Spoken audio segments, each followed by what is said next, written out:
Welcome to All Things Policy, a daily podcast by the Takshashila Institution. We are a bunch of policy nerds based in Bengaluru, and we like bringing fresh perspectives to Indian affairs and Indian perspectives to global affairs. So grab a cup of coffee, sit back, and join us for today's chat.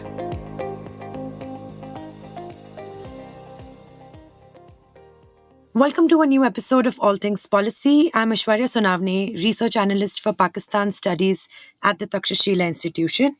As we mark the anniversary of 9/11, today's conversation explores where Al-Qaeda stands more than 2 decades after the attacks that reshaped the course of global security. To help us unpack this, I'm joined by Kabir Taneja, Deputy Director and Fellow with the Strategic Studies Program at the ORF. His work focuses on India's relations with West Asia with a particular emphasis on domestic political dynamics, terrorism, non-state militant actors, and the security landscape of the region. Welcome, Kabir. Thank you for joining us today.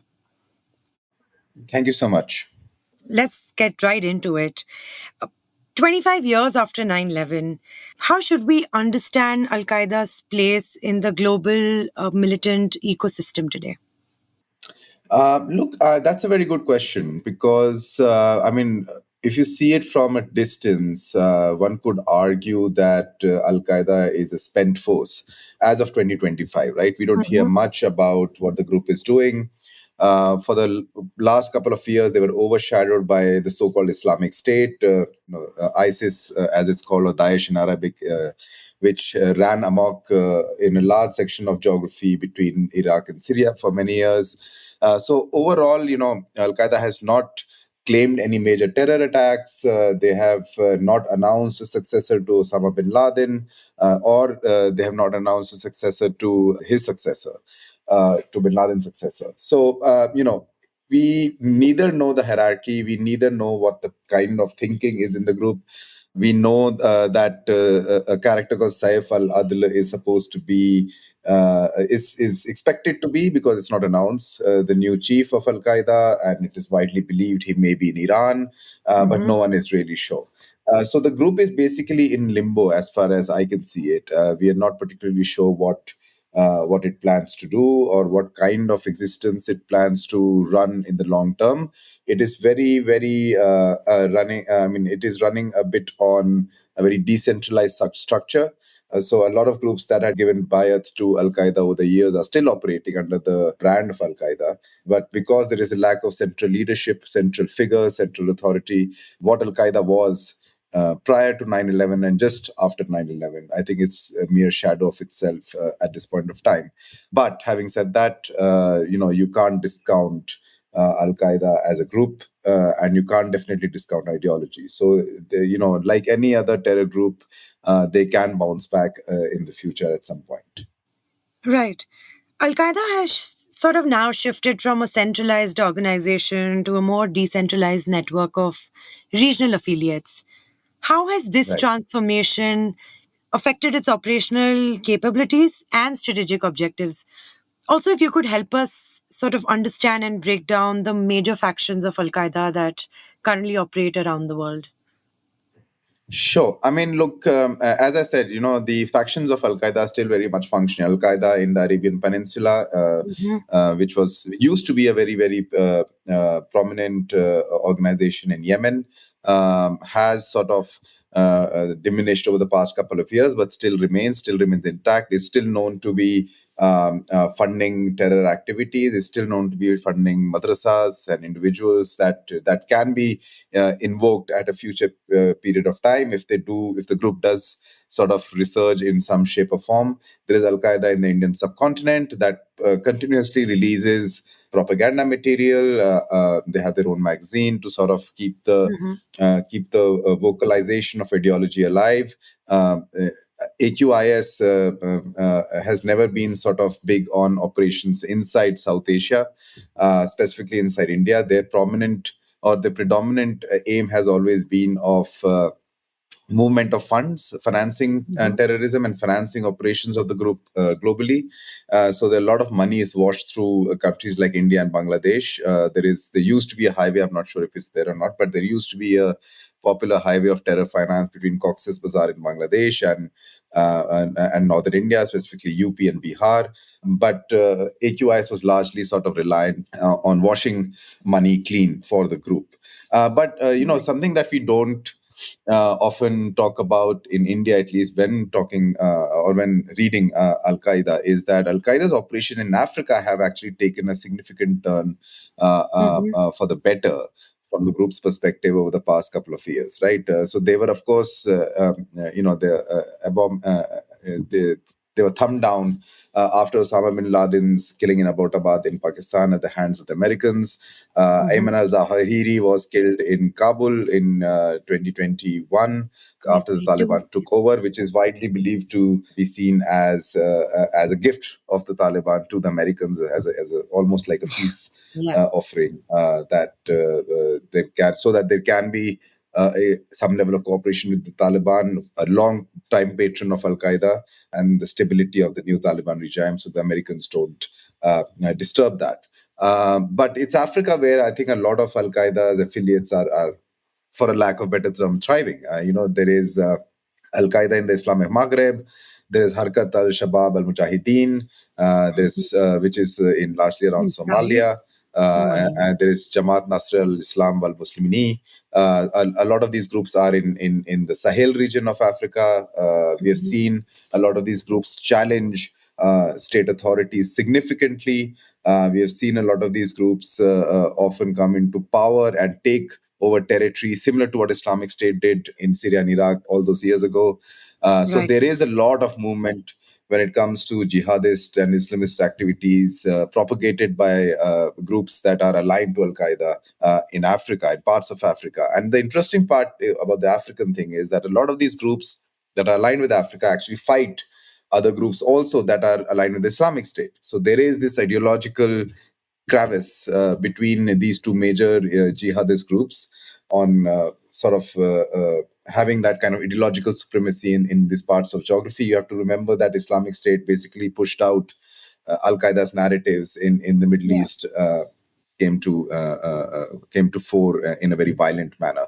So Africa is something that we would be wise to keep an eye on, and we have to remember that a lot of the roots of Osama bin Laden are in places like the Sudan, where Sudan, he used to reside much before he moved to Afghanistan. Afghanistan. Yeah. Yeah. So Al Qaeda hasn't really carried out major attacks in recent years.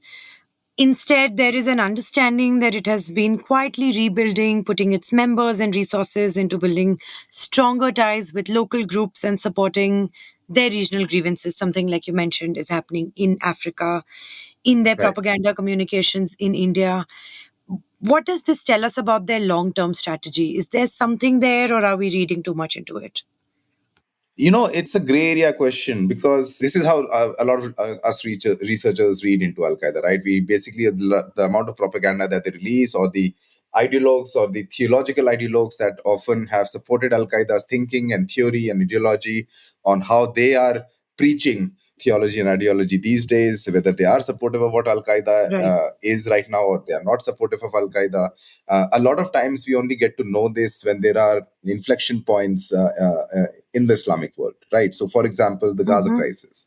The fact that Al Qaeda has been largely quiet on the Gaza crisis issue has raised questions, right? Like, what is the Right. long term strategy? Because it is these kind of crises around which incubation happens, along with Recruitment. the leaderships of Yeah. such groups basically get more recruits, are able to get more recruits because they Right. galvanize people's emotions and feelings that we will Mhm. help you fight. That's how usually recruitment happens. That's how the Mujahideen were recruited against the Soviets in the late 70s and the 80s. So a lot of there's a lack of literature that used to come out from the Al Qaeda camps, and Right. even what the kind of literature is coming right now is very sort of sacrosanct and long winding. It's not in tune with how the youth consumes information today. For example, Islamic State was very slick with their propaganda, right? Mm-hmm. Yeah. Great videos, slick magazines, very, very lush, very polished, very glossy with graphics Great and all that kind production of stuff. Al quality. Qaeda still, exactly, right. And Al Qaeda still releases, 100-page books Right, on right. how they're propagating. But now I think they also believe that the people that were aligned or are aligned with Al Qaeda still believe in their very core ethic of how they approach their ideology and their anti-Westernism, their anti-Americanism, the anti-Israeli sentiments over the period of many years. And let's be honest about it, despite Islamic State's really brutal reign, 9/11 is still what is etched in people's minds, right? It is what Absolutely. Hmm. has defined a generation globally. I'm not talking about regionally, but globally. So it's very difficult to say, but I don't want to go into the game of predictions because it really never ends well. But a group like Al Qaeda needs a, a very strong leadership, which Osama bin Laden was as the founder, right? Hmm. Even someone like Ayman al Zawahiri, who replaced him, was ultimately unable to fill in the shoes. And Saif al Adla, who's supposed to be in Iran, is definitely not going to be that person, most likely. Hmm. So the lack of figurehead is a crisis in Al Qaeda, and whether they are able to resolve that or not, I think will determine the future trajectory of this group. Right. Zawahiri was the longest surviving leader of Al Qaeda, and I mean, he still couldn't get the attention Yeah, or exactly. I mean, I mean, yes, Osama bin Laden was the core person, was the founder, but Al right. Zawahiri was always with him, including Hmm. in Sudan, right? So going back much before the Afghanistan period, and irrespective of that, Al Qaeda's sort of own rank and file were unable to really rally behind Al Zawahiri. He was not that charismatic. It's like very Hmm. similar to, let's say, Hezbollah struggling today because Hassan al Nasrallah died, Yeah. right? Anyone who's coming after Nasrallah just doesn't have the same pull with the people and with the support groups as Nasrallah did. The same is with the Islamic State with Baghdadi or Bin Laden with Al Qaeda. They always need that driving Charismatic leader. face Yeah. and force. So unless that comes up within Al Qaeda's cohorts, it's difficult to say. Do you think it's safe to say that a charismatic face and a poster image for a leader to look up to holds more value than, let's say, ideology of a group? That's a good question. I tend to agree to such an hypothesis because, look, you can have an ideology which is truly sort of, emblemished, and you really have, like, person has really, really put it out well. But unless Right. there is a great source to carry it through Hmm. to specifically a young population, it's irrelevant, right? It's academic at the end of the Right. day. There are a number of academic texts that propagate jihadist ideologies that really got nowhere beyond a Hmm. point. So you needed that vehicle to take them into another sphere, and usually that's done through action, right? You have to Hmm. remember that prior to 9/11, Bin Laden was still a very wanted person. He had conducted attacks Yeah. against American targets, American naval ships, Israeli targets, and so on and so forth. Embassies in across Africa. Exactly right. So, Yeah. and I mean, I remember there was this very famous article in the Independent in the '90s that portrayed Bin Laden as some sort of developmental maven, right, in Africa, because he was building roads and sort of public service institutions and so on and so forth. But of course, so he knew how to carry the message. He knew what the media was. He knew how to put himself right Hmm. in the forefront of his own ideology that he's pushing. And when you are able to do that, people follow. There is another guy that used to be the chief of Al Qaeda in the Arabian Peninsula, called Awlaki.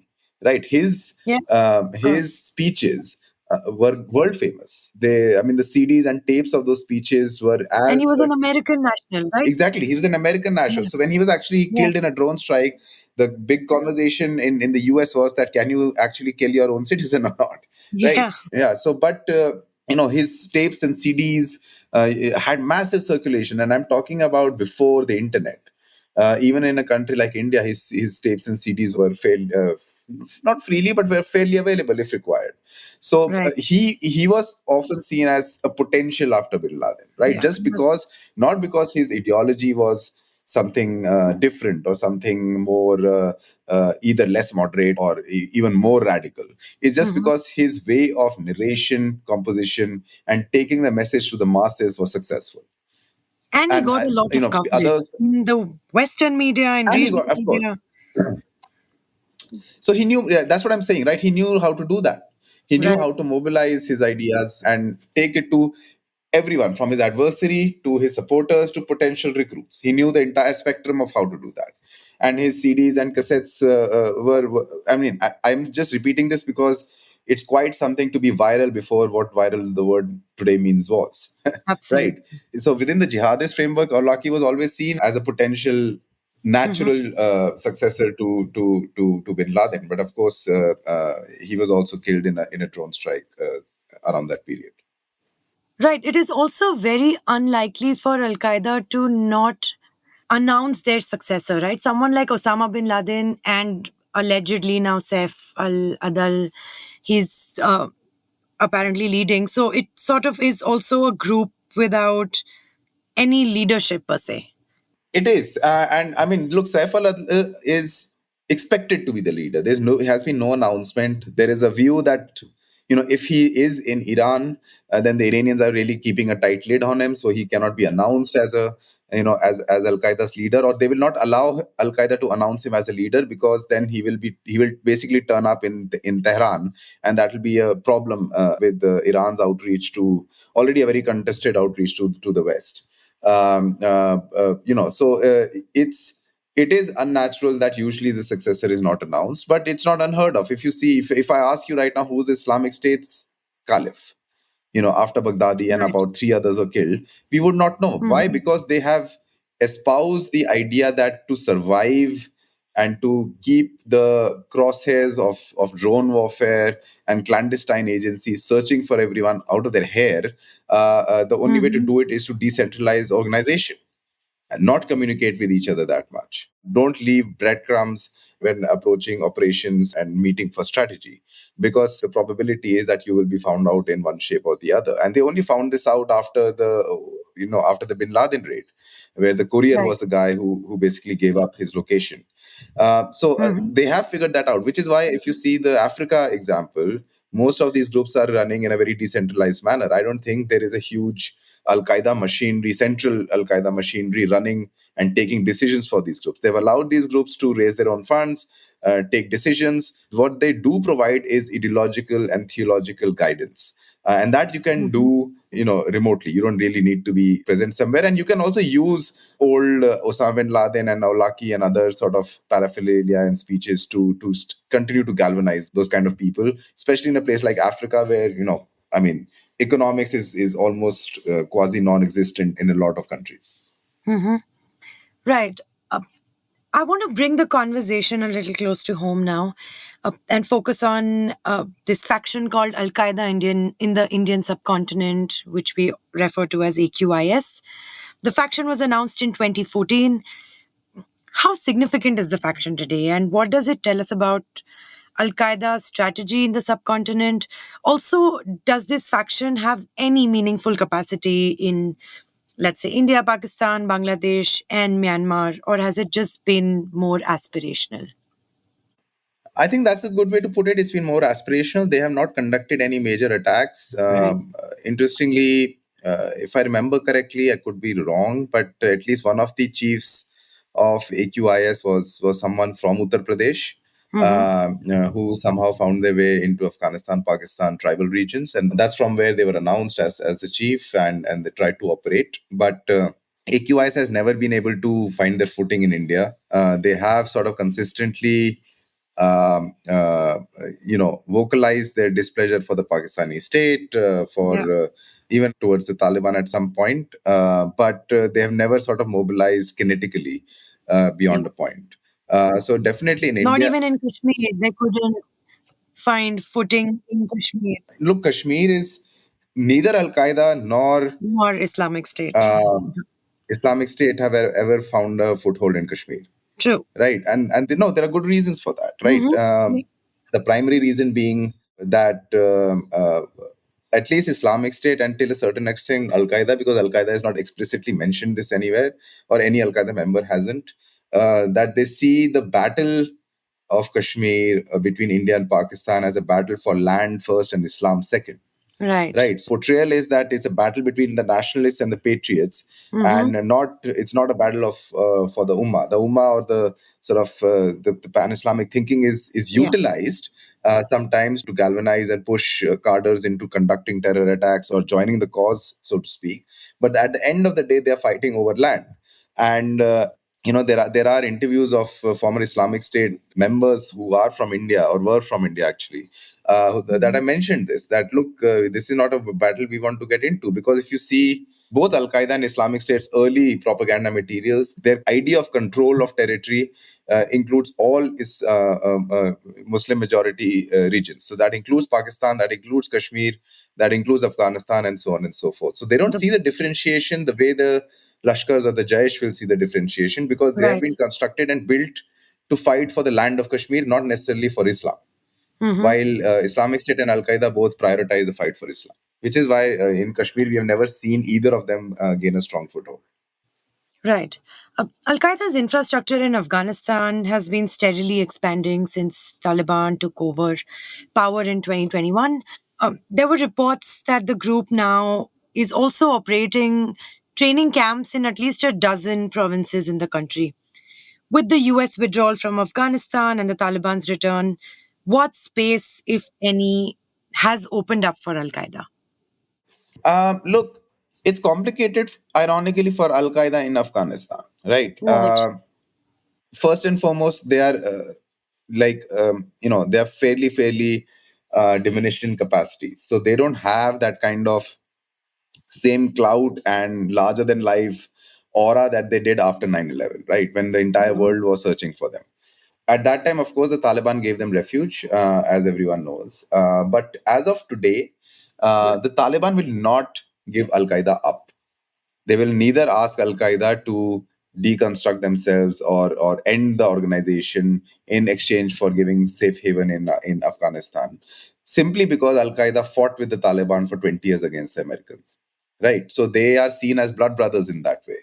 They are seen Right. ideologically in the same basket, as being basically targeting the US hegemonic design, which they see as one that is against Islam and Islamic countries. So all of that doesn't change. All of that is still very much there. However, the Taliban has become much more pragmatic as of today, only because they realize that they are now in control of an entire country and territory.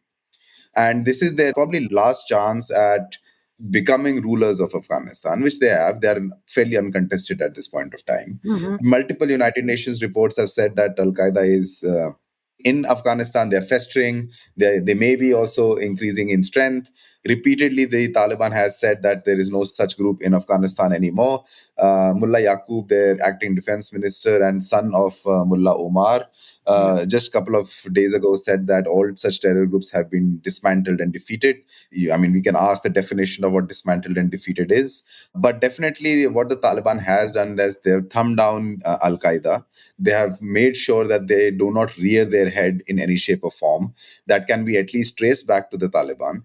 And if we do buy the propagation and the theory that Zawahiri was basically given up by the Taliban as a goodwill gesture to the Americans, then Yes. that is something. The fact that there is no figurehead at this point of time could have been a design of the Taliban itself, which allows them right now as a very weak entity, that is Al Qaeda, to manage them. But otherwise, it would have been also fully plausible that it could have led to an internal battle with the Taliban, where Al Qaeda would have challenged their idea of supremacy following August 2021. Hmm. Oh, that's a very interesting take, actually. I had not thought about it that way. Uh, just one final question. What should our policymakers, especially in India, what should they look out for when it comes to Al Qaeda? Is this a cause of concern, or we should just look at it with caution at this point? Look, Al Qaeda is always a cause of concern. The last arrests that happened in India for pro Al Qaeda activities were only in, I think, October, November 2024. So Yeah, you're talking not even 1 year. And regularly, Al Qaeda operatives are arrested in some parts of India or the other, or accused at right. least to being Al Qaeda operatives. I think that's very important to clarify. Yeah, although this Uh, is just but for propaganda sharing. It's not on a tactical level, but it's still something. No, so this is either propaganda sharing, or going back to what I said previously, which is the core reason of why Al Qaeda is in or operates in India, is to clean money. Right. It's basically to clean dirty money into make it into clean money and try to basically using hawala or using any other Mm-hmm. channels to transfer it wherever they want to transfer it around the world. The Right. idea is to basically keep India and country like Bangladesh, where a lot of the raising of the money happens. I don't think there's a lot of raising of money that happens in India for Al Qaeda, but a lot of the raising of money that happens in Bangladesh is somehow finds its way into India, gets cleaned up here through various methods, basically black into white, and is then tried. Mm-hmm. Their attempt is to transfer it into wherever they want to send it in the Middle East or in Africa for activities of conducting either conducting terror or, of course, just you have to remember a lot of the Al Qaeda groups pay salaries, so you have to pay your cadres and to survive, so that they remain into some sort of loyalty with the group. Mm-hmm. Thank you, Kabir, for giving us such clear and thoughtful insights into where Al Qaeda stands today. And thank you for all our listeners for tuning in. We'll be back soon with more conversations on all things policy. Thank you. If you liked our show, dive into Takshashila's research on technology, strategy, and economic affairs. Check us out at our Twitter handle @Takshashila INST or our website takshashila.org.in.